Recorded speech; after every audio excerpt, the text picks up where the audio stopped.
According to God, someone who prays and someone who a godly person who prays is considered as a successful man. Let's see an imaginary story here.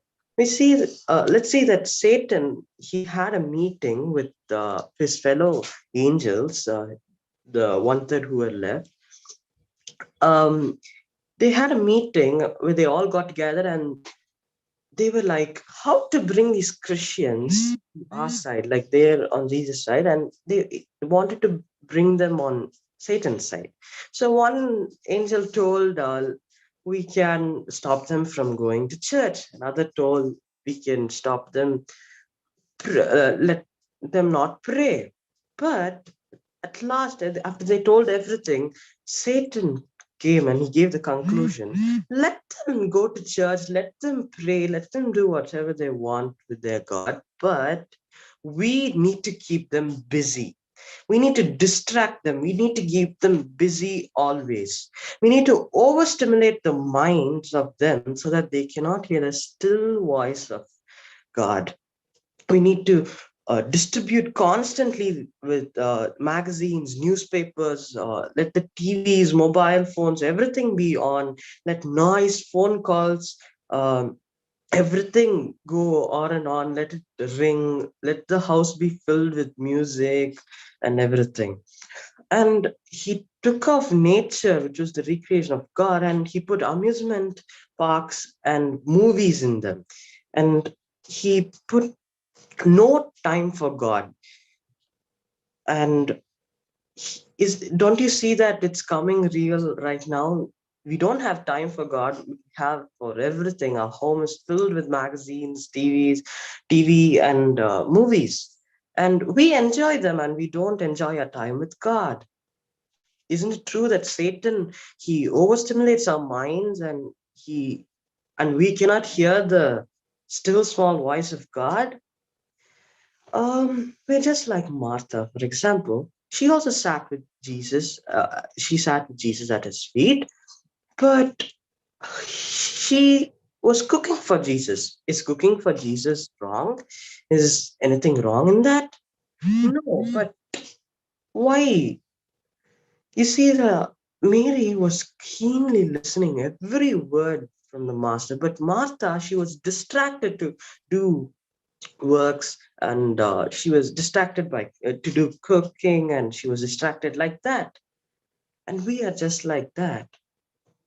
See, if you love someone, no, for example, your best friend, you won't ask how much time I will spend with them, right? Like you don't see the time. Oh, I've seen 5 minutes. I've spent around 10 minutes. You just go on and on. You want to share your food. Um, you want to share your memories, what happened in school today, what happened in home today, what I ate, what did you eat. You just want to spend your whole day out with him or her. But uh, we will rearrange our schedule to spend more time with them. But we see time for God, don't we? We look at the clocks. Oh, I've prayed 5 minutes today by kneeling down, and I've talked to God. Do not leave your closet until you feel strong in God, says Ellen White. We shouldn't leave our place of prayer till we feel strong in God. Need to we need to constantly pray till we get strong. We need to take time to think, to pray, and to wait on God. Ellen, I want to share a story about Pavel Goya. I'm sure you heard of this person. Pavel Goya, he was converted, but still he was in this Romanian country, which is Romania, which is a communist country. In this Romanian college, he was studying there. This, these professors are very strict, and what the thing was, he overslept once, and he had a commitment with God that he would spend time with him every day. And in the morning, he overslept, so he couldn't get uh, to spend time with God, and he was confused whether to go to college or to spend time with God. At last, he spent his time with God and he prayed. And of course, he was delayed. He got late for his college. And when he went, he was scared, of course, because they're very strict there, and the strictest professor was the morning the period, and he went and he found out that his professor was sick and he didn't come. God was always throughout him like this in many circumstances. You see, when you pray, you have power. God gives you power, and um, God is always with you when you pray. He wants to listen to you. Ellen White, she got up at 2 or 3 a.m. to pray. When she was writing her book, before she did that, she got up. She got up at 2, 3 a.m. and she was praying. She gained strength through prayer. Martin Luther, he prayed for 2 hours every day. He said, if I didn't pray for 2 hours, the devil would take control over him that day. And great people of the earth today are not those who talk about prayer, believe in prayer, or those who explain about prayer, but those who actually take time to pray. Um, you can talk about prayer, you can believe in prayer, but you, you have to take time to pray. And Jesus was so busy. You can see in Mark 135, Luke 5, verse 15 and 16, Luke 6:12. But still, he took time to pray. He went to the mountains in the morning, in mornings, and into the wilderness he went, and he prayed. Even Jesus was not busy for prayer. Are we so busy than Jesus? He was healing, teaching, everything. Um, Charles Spurgeon says praying is a saving of time. And yes, it is a saving of time.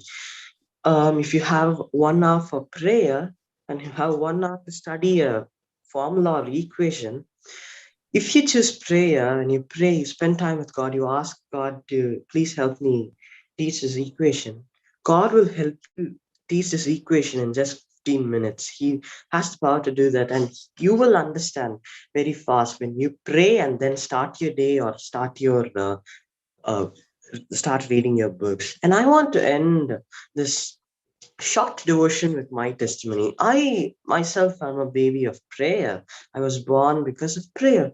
I was a premature baby, and I came out at 7 months. When I was 7 months, and the doctors were like, my lungs wouldn't have developed, my some some parts wouldn't have developed for me of the body, and they were very scared, and so they kept the ventilator ready, the mobile ICU, everything was set. But as my family prayed, parents prayed, and as I came out through C-section, um, I they found out that I didn't need any ventilator or the ICU, any oxygen. My lungs were developed and they were functioning. You see, I am a baby of prayer. There was a lady who prayed for 16 years for her alcoholic husband. She never left praying. And after 16 years, her prayer was answered. Her husband left alcoholism. She prayed constantly for 16 years. She never left. We need to push. We need to pray until something happens. Please mute. Um, Pray until something happens. You saw my title. You see, Jacob, how he prayed until something happened. He prayed all night. Lord, you have to bless me. You blessed me. Then only I leave you. He didn't leave God. He prayed until something happened, right? And today, you need to pray until something happens. You need the Holy Spirit. Pray until you get Him. Lord, I need the Holy Spirit um, to understand this passage. Please talk to me in this passage. What are you trying to tell me? Pray until something happens. And let us not be too busy to pray. And I thank you a lot. Thank you, everyone, for hearing my message.